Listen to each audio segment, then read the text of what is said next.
Hello foodies, welcome to guys kitchen. ಇವತ್ತು ಸೂಪರಾಗಿರ್ತಕ್ಕಂಥ ಮತ್ತೊಂದು ಲಂಚ್ ಬಾಕ್ಸ್ ರೆಸಿಪಿ ಮಾಡೋದು ಹೇಗೆ ಅಂತ ನೋಡ್ಕೊಳ್ಳೋಣ.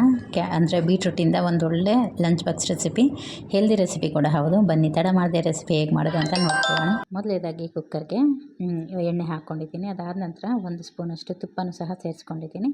ಎರಡು ಸ್ವಲ್ಪ ಮೆಲ್ಟ್ ಆದಾದಮೇಲೆ ಇದಕ್ಕೆ ಒಂದು ಅರ್ಧ ಸ್ಪೂನಷ್ಟು ಜೀರಿಗೆ ಹಾಕ್ಕೊಂಡಿದ್ದೀನಿ. ಜೀರಿಗೆ ಸ್ವಲ್ಪ ಅರಳಿದ್ದಾದಮೇಲೆ ಒಂದು ಅರ್ಧ ಸ್ಪೂನಷ್ಟು ಸೋಂಪು ಕಾಳನ್ನು ಸಹ ಹಾಕ್ಕೊಳ್ತಾ ಇದ್ದೀನಿ. 2 ಹಾಕ್ಕೊಳ್ಳಿ, ಫ್ಲೇವರ್ ತುಂಬ ಚೆನ್ನಾಗಾಗುತ್ತೆ ಈ ಒಂದು ರೆಸಿಪಿಗೆ ಅಂತ ಹೇಳ್ಬೋದು. ನಂತರ ಪಲಾವ್ ಮಸಾಲೆ ಏನು ಬರುತ್ತಲ್ವ, ಅದೆಲ್ಲನೂ ಹೋಲ್ ಗರಂ ಮಸಾಲಾನ ಇದಕ್ಕೆ ಸೇರಿಸ್ಕೊಂಡಿದ್ದೀನಿ.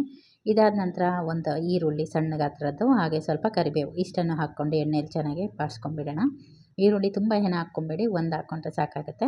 ನಂತರ ಇಲ್ಲಿ ಒಂದು ಬೀಟ್ರೂಟನ್ನು, ದೊಡ್ಡದು ಒಂದು ಬೀಟ್ರೂಟು, ಹಾಗೆ ಎರಡು ಹಸಿಮೆಣಸಿನ್ಕಾಯಿ, ಇಷ್ಟನ್ನು ಒಟ್ಟಿಗೆ ಒಗ್ಗರಣೆ ಜೊತೆಗೆ ಸೇರಿಸ್ಕೊಂಡ್ಬಿಡೋಣ. ಇದಕ್ಕೆ ಅಚ್ಚ ಖಾರದ ಪುಡಿಯನ್ನು ಸಹ ಹಾಕ್ಕೊಡೋದ್ರಿಂದ ಖಾರ ನೋಡ್ಕೊಂಡು ನೀವು ಜಾಸ್ತಿ ಅಥವಾ ಕಡಿಮೆ ಮಾಡ್ಕೊಬೋದು.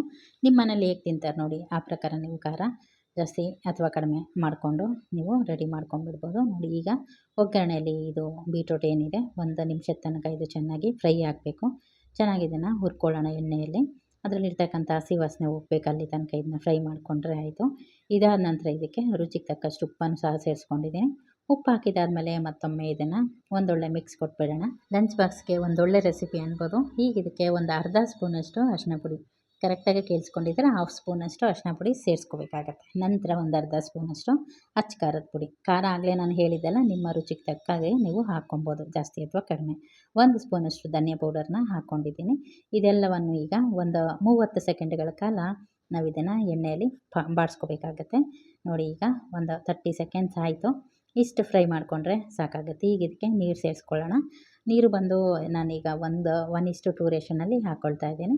ನಂತರ ಇದಕ್ಕೆ ಕೊತ್ತಂಬರಿ ಸೊಪ್ಪನ್ನು ಕಟ್ ಮಾಡಿಬಿಟ್ಟು ಇದ್ರ ಜೊತೆಗೇ ಹಾಗೆ ಸೇರಿಸ್ಕೊತಾ ಇದ್ದೀನಿ. ಹಾಗೆ ಇದಕ್ಕೆ ನೀವು ಈ ಹದದಲ್ಲಿ ನಿಂಬೆ ರಸ ಹಾಕ್ಕೊಬೋದು, ಅಥವಾ ಲೆಮನ್ ಸಾಲ್ಟ್ ಅಂತ ಬರುತ್ತಲ್ಲ, ಅದನ್ನು 1 ಪಿಂಚಷ್ಟು ನಾನಿಲ್ಲಿ ಸೇರಿಸ್ಕೊತಾ ಇದ್ದೀನಿ. ನೀವು ನಿಂಬೆ ರಸನೂ ಸಹ ಸೇರಿಸ್ಕೊಬೋದು.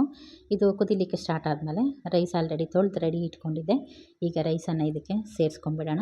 ಬರೀ 10 ನಿಮಿಷದಲ್ಲಿ ಈ ರೆಸಿಪಿ ರೆಡಿಯಾಗೋಗುತ್ತೆ ಅನ್ಬೋದು. ತಿನ್ನೋದಕ್ಕೂ ಅಷ್ಟೇ, ನೀವು ಬೀಟ್ರೂಟ್ ಇಂದ ಮಾಡಿರೋದು ಹೇಗಿರುತ್ತೆ ಅಂತ ನಿಮ್ಗೆ ಅನ್ನಿಸ್ಬೋದು. ಒಮ್ಮೆ ಇದೇ ಅಳತೆನಲ್ಲಿ ಮಾಡಿ ನೀವು ನೋಡಿ, ನಿಮಗೆ ಗೊತ್ತಾಗುತ್ತೆ. ಪಕ್ಕ ನಿಮ್ಮ ಲಂಚ್ ಬಾಕ್ಸ್ ಅಂದರೆ ಮಾರ್ನಿಂಗ್ ಬ್ರೇಕ್ಫಾಸ್ಟ್ ರೆಸಿಪಿಯಲ್ಲಿ ಇದೊಂದು ಇನ್ಕ್ಲೂಡ್ ಆಗುತ್ತೆ ಅಂತ ಹೇಳ್ತೀನಿ. ನೋಡಿ, ಈ ರೀತಿ ಚೆನ್ನಾಗಿ ಕುದಿಲಿಕ್ಕೆ ಸ್ಟಾರ್ಟ್ ಆದಮೇಲೆ ಇದಕ್ಕೆ ಕ್ಯಾಪ್ ಹಾಕಿಬಿಟ್ಟು 2 ವಿಷಲ್ನ ತೆಕ್ಕೋಬೇಕಾಗತ್ತೆ. 2 ವಿಷಲ್ ಆದಮೇಲೆ ನೋಡಿ, ಕುಕ್ಕರು ಕೂಲಾಗಕ್ಕೆ ಬಿಡೋಣ. ಅದಾದಮೇಲೆ ಇದನ್ನು ಓಪನ್ ಮಾಡಿ ತೋರಿಸ್ತಾ ಇದ್ದೀನಿ. ಎಷ್ಟು ಚೆನ್ನಾಗಾಗುತ್ತೆ ಅಂದರೆ ಬಿಸಿ ಬಿಸಿಯಾಗಿ ತಿನ್ನೋದಕ್ಕೆ ಎಷ್ಟು ಚೆನ್ನಾಗಿರುತ್ತೆ. ತಣ್ಣಗಾದ್ಮೇಲೂ ಅಷ್ಟೇ ರುಚಿಯಾಗುತ್ತೆ. ಒಮ್ಮೆ ನೀವು ಈ ರೆಸಿಪಿನ ಟ್ರೈ ಮಾಡಿ ಆದಮೇಲೆ ಹೇಗಾಗಿತ್ತು ಅನ್ನೋದು ಕಮೆಂಟ್ ಮಾಡೋದು ಸಹ ಮರಿಬೇಡಿ. ಮನೆ ಮಂದಿ ಎಲ್ಲ ತುಂಬ ಇಷ್ಟಪಟ್ಟು ತಿಂತಾರೆ ರೀ, ಅಷ್ಟು ಚೆನ್ನಾಗಾಗುತ್ತೆ. ಟ್ರೈ ಮಾಡಿದ್ರೆ ತಾನೇ ಗೊತ್ತಾಗುತ್ತೆ ಅಲ್ವಾ. ಸಿಗೋಣ ನೆಕ್ಸ್ಟ್ ಒಂದು ಲಂಚ್ ಬಾಕ್ಸ್ ಸೀರೀಸಲ್ಲಿ. Thank you.